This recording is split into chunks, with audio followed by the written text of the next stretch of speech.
Welcome to another exciting journey. Today we are exploring the hidden gem of Ratnagiri, Kille Manik Durga.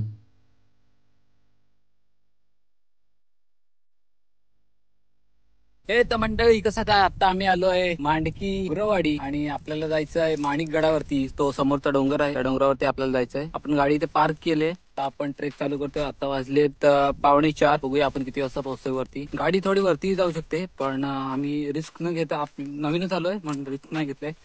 गाडी समोर तिथे park केले आणि आम्ही आमच्या पावलांवरती जातोय. पाऊले चालती पंढरीची वाट, पाऊले चालती पंढरीची वाट. असा काय तर आमचा ट्रेक होतोय. आज आहे संडे. आजच्या दिवसात आम्ही आतापर्यंत आमचे 2 किल्ले झालेत आणि आमचा टार्गेट आहे 4 किल्ले करायचा. हा आहे तिसरे लोकेशन म्हणजे माणिकगड. माणिकदुर्ग हा सातवाहन काळातील किल्ल्यांपैकी एक किल्ला आहे. हा किल्ला व्यापारी मार्गाचे संरक्षण आणि शत्रूवर लक्ष ठेवण्यासाठी बांधला गेला होता. जरी आज किल्ला पडझड झालेला दिसतो तरीही तो त्याच्या वैभवशाली इतिहासाची साक्ष देतो. गडाच्या पायथ्यापासून ते वरती गडावरती जापर्यंत आपल्याला अर्धा तास लागतो. हा अर्धा तासाचा ट्रेक आहे. आपल्याला किती तास लागतात बघूया. तर आता वाजले 3:45. 3:45 वाजता निघालोय. आमचं मिनिमम टार्गेट आहे अर्धा तासात कम्प्लीट करणं. होतोय का बघूया. अजून आपल्याला पुढे एक्सप्लोर करायचा आहे दुसरा गड, तोही पुढे नक्की बघा. हा किल्ला रत्नागिरीतील इतर मोठ्या किल्ल्यांच्या तुलनेत लहान आहे, पण त्याचे ऐतिहासिक महत्त्व मोठे आहे. येथे कसे पोहोचायचे हे आपण जाणून घेऊया. माणिकदुर्ग गाठणे ही एक वेगळीच सफर आहे. रत्नागिरी शहरापासून साधारण 35 किलोमीटर अंतरावर असलेल्या या किल्ल्यापर्यंत पोहोचण्यासाठी वळणदार रस्ते आणि एक छोटा ट्रेक करावा लागतो. चिपळूण तालुक्यातील माणकी गावात असलेला माणिकदुर्ग उर्फ माणकीदुर्ग हा किल्ला मुंबई गोवा महामार्गापासून 8 किलोमीटर अंतरावर आणि सावर्डे रेल्वे स्थानकापासून 5 किलोमीटर अंतरावर आहे. फाटे कुठे खूप लागतात.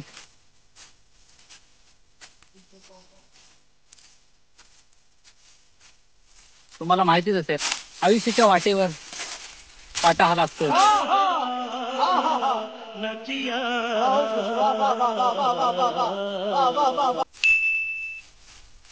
त्याचा काही एवढा विषय नाही.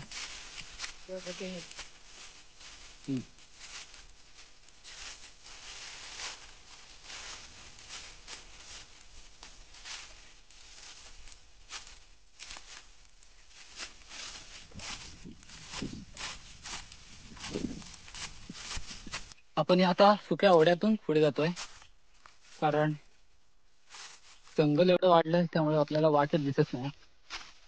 तर आपण ओढ्यातून डायरेक्ट प्रिपेअर केलं.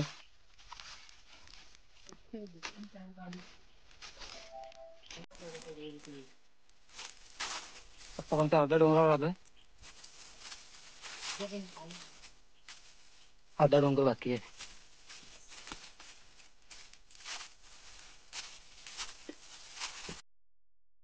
आतापर्यंत आपण 70% ट्रेक कम्प्लीट केलाय.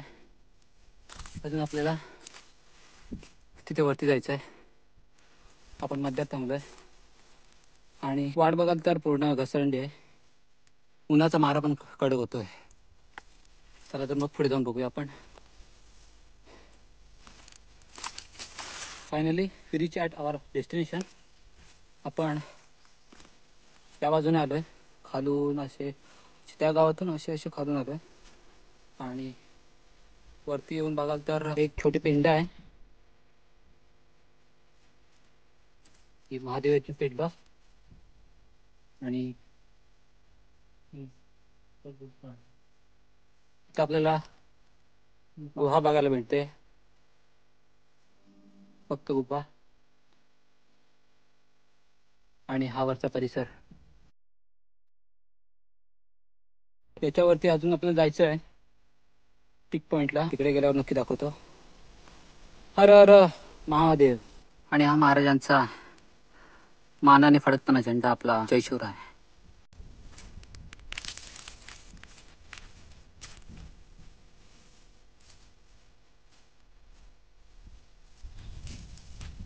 तर आपल्याला गोलाकार काहीतरी दिसतंय का हे याचा आढावा लागत नाही. आणि अजून एक गुहा इथे आपल्याला दिसते. कातळामध्ये कोरलेली गुहा आणि ही अजून वरती जाण्याची एक वाट आपण जातोय आता. बघूया अजून काल अवेलेबल आहे वरती, ते आपण चेक करू नक्कीच. हा वरून दिसणारा नजारा. आपण आता आलो किल्ल्याच्या पृष्ठभागावर, आणि पृष्ठभागावर बघाल तर सगळीकडे आग लागलेली दिसते. कदाचित झाडांच्या घर्षणाने आग लागली असावी, कारण इतक्या उंचावर मुद्दाम तर कोणी आग लावणार नाही. त्या किल्ल्यावर आपल्याला अजून काय बघायला मिळते का, बघूया. चला तर मग. किल्ल्यावर जाण्यापूर्वी काही गोष्टी लक्षात ठेवा. पहिली गोष्ट, लवकर प्रवास सुरू करा उष्णतेपासून वाचण्यासाठी. दुसरी गोष्ट, ट्रेकसाठी मजबूत शूज वापरा. आणि तिसरी गोष्ट, जवळ खाणे आणि पाणी ठेवा, कारण येथे सोयीसुविधा नाहीत. आणि सर्वात महत्त्वाचं म्हणजे निसर्ग आणि ऐतिहासिक ठिकाणाचा आदर करा. आपला कचरा येथे टाकू नका. या साईडला खाली बघाल तर पूर्ण दरी दिसते आपल्याला. थोडा तरी पाय घसरला तरी आपण खाली जाऊ शकतो. सावध आपल्याला यायला लागेल.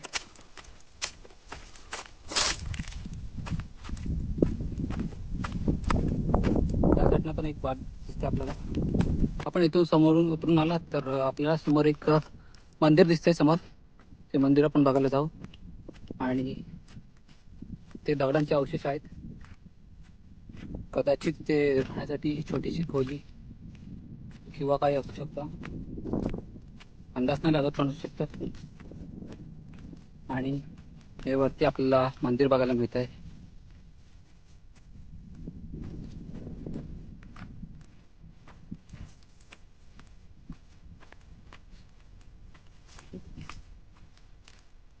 पूर्ण कचरा वगैरे पडलेला दिसतो आपल्याला.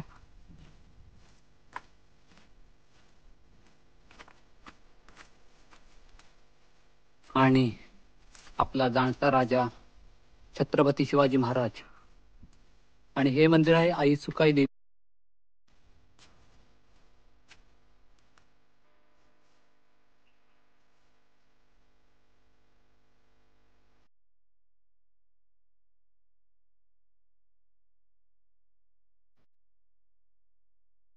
मंदिराच्या समोरच एक आपल्याला तुळशी वृंदावन बघायला मिळत आहे. आणि त्याच्या समोरच तिकडे बघाल तर डॅम दिसतोय. निर्मळवाडी धरण या ठिकाणी दिसते आपल्याला.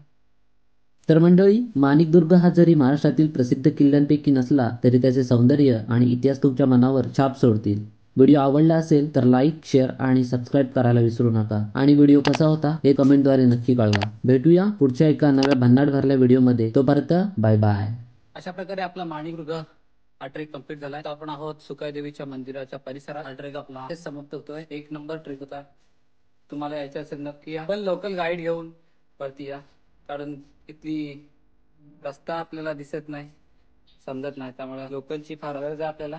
आणि इथून आम्ही आता निघतोय. व्हिडिओ तुम्हाला आवडला असेल तर नक्की लाईक करा, कमेंट करा आणि शेअर करा. ऑल्सो सबस्क्राईब करायला विसरू नका. भेटूया पुढच्याच ब्लॉग मध्ये. धन्यवाद.